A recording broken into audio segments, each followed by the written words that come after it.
Board దగ్గర మెలకు వస్తుంది కావచ్చు. అంతేనా? కరెక్టేనా? Only 14 hours per day. Stanley గారిని చాలా తాడులు చేరుతూ వారిని చాలా మంది చేస్తున్నారు.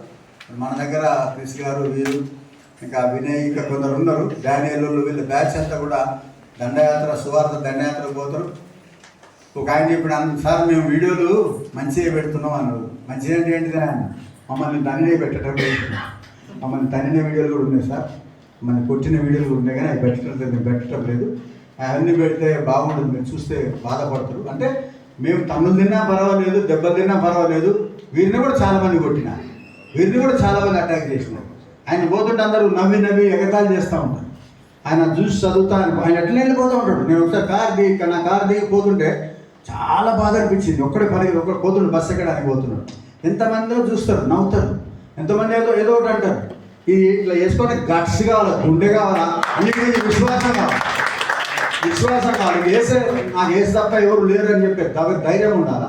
అది మాత్రం వాళ్ళే వేసుకుంటారు. ఇప్పుడు మా స్టాన్లీ గారు వేసుకుంది కానీ మనందరం వేసుకుందాం అంటే కుదరదు. మనకు కూడా అది ఉండాలా, కమిట్మెంట్ ఉండాలా.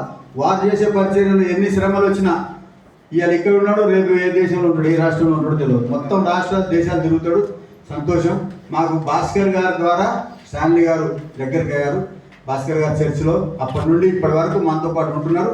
జూమ్లలో కూడా వారు టూర్లో లేకుంటే అటెండ్ అవుతూ ఉంటారు. సో వారిని బట్టి కూడా చెప్పలు కూడా దేవుని మనం